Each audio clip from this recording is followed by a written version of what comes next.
Suwak sa plunder, mga kababayan. Kaya pala kinasuhan siya ng kasong plunder.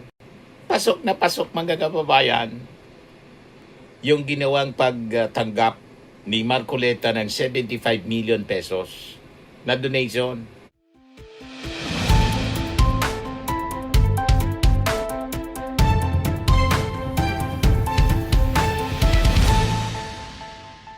Hello po mga kababayan, si Dante Maravillas.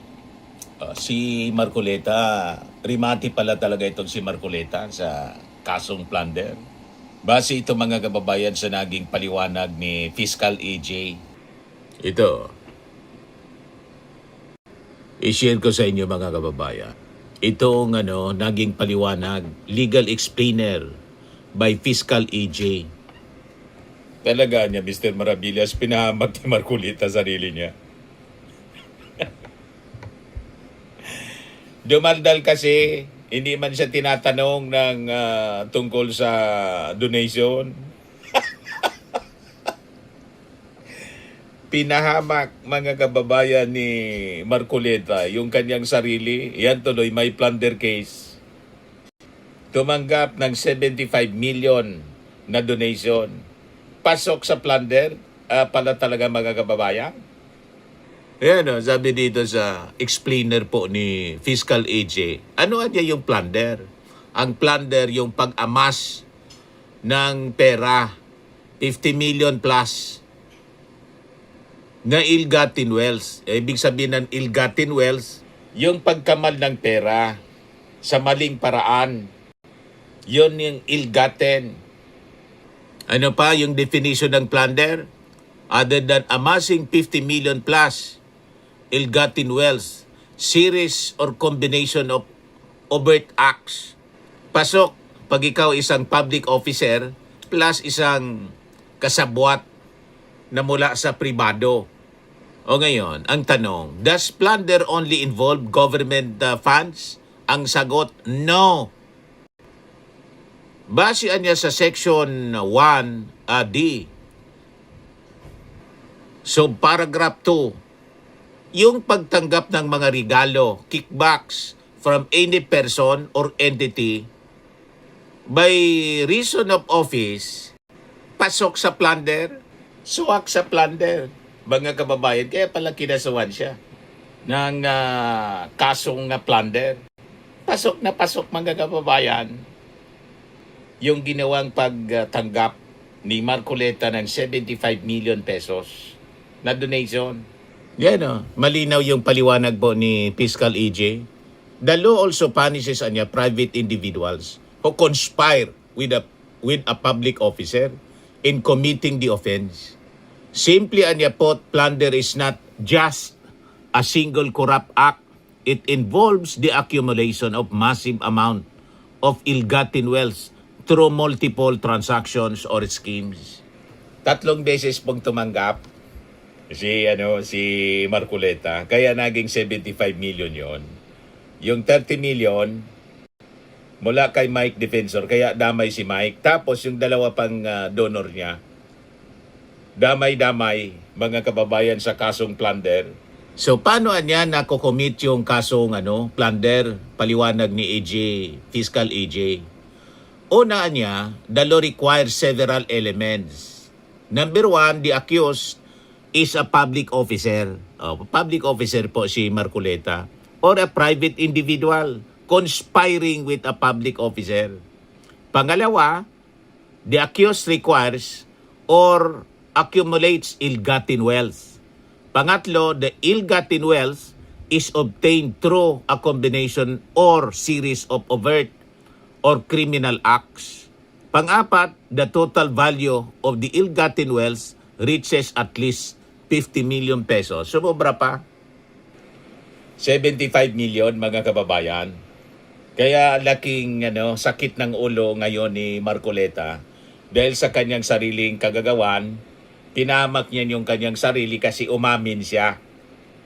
Umamin sa radyo o sa telebisyon, sa programa nila, Net25. O di ba, mga kababayan? So sabi dito sa paliwanag ni Fiscal AJ, to constitute anya plunder, the law requires either a series or a combination of overt acts. A series means two or more similar overt or criminal acts that result in the accumulation of ill-gotten wealth. Hindi sapat ang isang isolated act. Kailangan may dalawa or higit pang magkakaparehong acts na nagresulta sa pag-ipon ng ill-gotten wealth. Yun mismo yun nangyari kay Marcoleta, ginawa ni Marcoleta. Example niya, Congressman A allegedly received separate donations of 30 million pesos. Ginawang example mismo yung tinanggap ni Marcoleta. From X, 25 million naman from Y, and 20 million from Z by reason of his office. Assuming the other elements of the crime are present, these multiple acts of receiving donations may be viewed as a series because they involve the same type of act repeated several times. Sakto mga kababayan sa ginawang aksyon ni Marcoleta, series of acts, yung pagtanggap niya ng regalo, na siya mga kababayan ay isang congressman pa. So sabi sa paliwanag ni Fiscal AJ, a combination refers to two or more different overt or criminal acts or schemes that collectively produce the same result. In other words, maaring magkaiba ang mga paraan o scheme, pero kapag pinagsama-sama ang mga ito at umabot sa threshold amount na itinakda ng batas, pasok sa konsepto ng plunder. Pasok na pasok po si Marcoleta.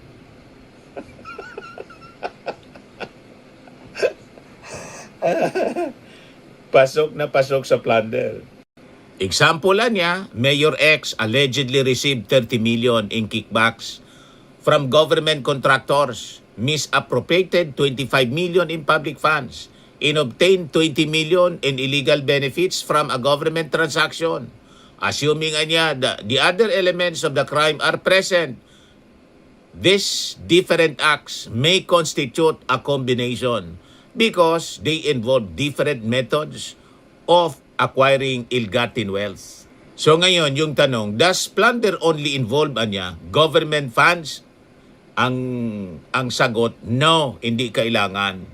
Kaya hindi po pwede po yung palusot ni Marcoleta na hindi daw niya ito, hindi man galing sa pondo ng gobyerno, kundi regalo ng kanyang kaibigan. Si Mike Defensor at may dalawa pang kaibigan niya na nagbigay sa kanya nung siya ay congressman pa. Ang problema, hindi nakadeclare sa kanyang sose at saka sa kanyang salin.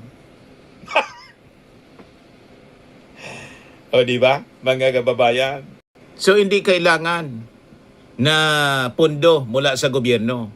Ito ang isa sa pinakamalaking misconception sa tungkol sa plunder law, sabi po ni Fiscal AJ. Many people assume that plunder can only happen when a public official steals government money or raids the public treasury.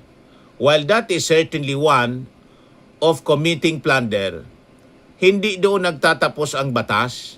Section 1, D2 of the Anti-Plunder Act expressly provides that ill-gotten wealth may be acquired by receiving directly or indirectly any commission, gift, share, percentage, kickbacks. Inamin ni Marcoleta, regalo daw sa kanya. Bakit? Krimen niyang tumanggap ng regalo? Plunder. Yun ang sabi sa batas. Plunder. So, krimen. Tumanggap ka ng regalo. Yung mga ordinary, di ba? Ordinary employee. Bawal yung tumanggap ng regalo.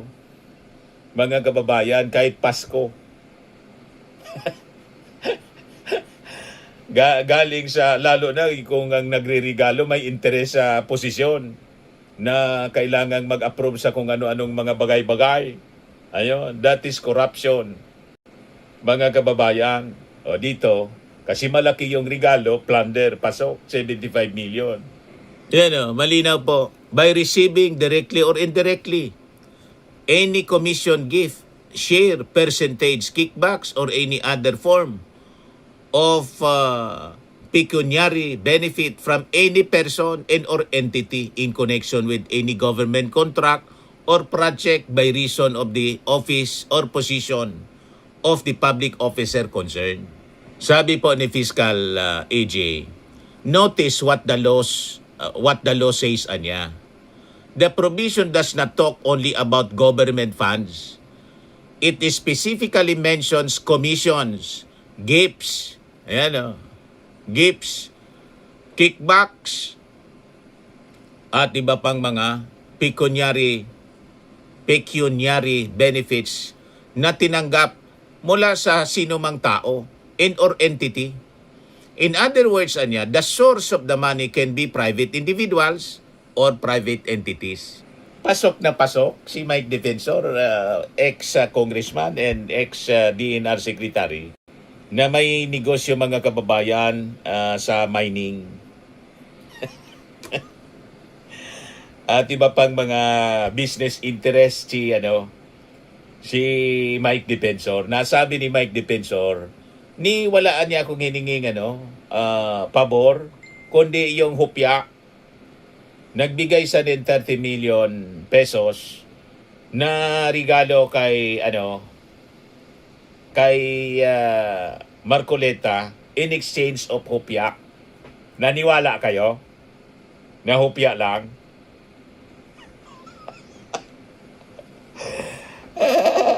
Tell that to the Marines, mga kababayan.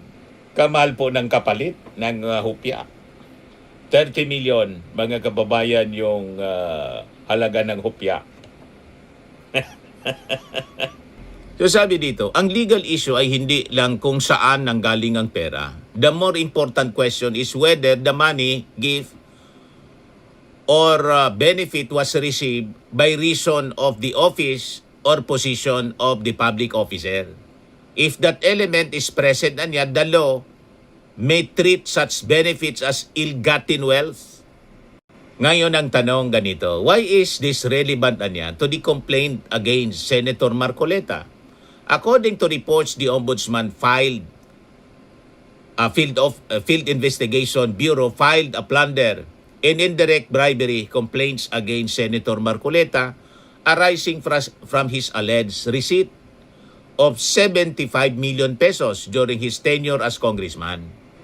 The complainants are not alleging that the money came from government funds. Rather, the allegation is that the money constitute ill-gotten wealth under Section 1D2 of the Anti-Plunder Act because it allegedly consisted of gifts or pecuniary benefits received by reason of his public office.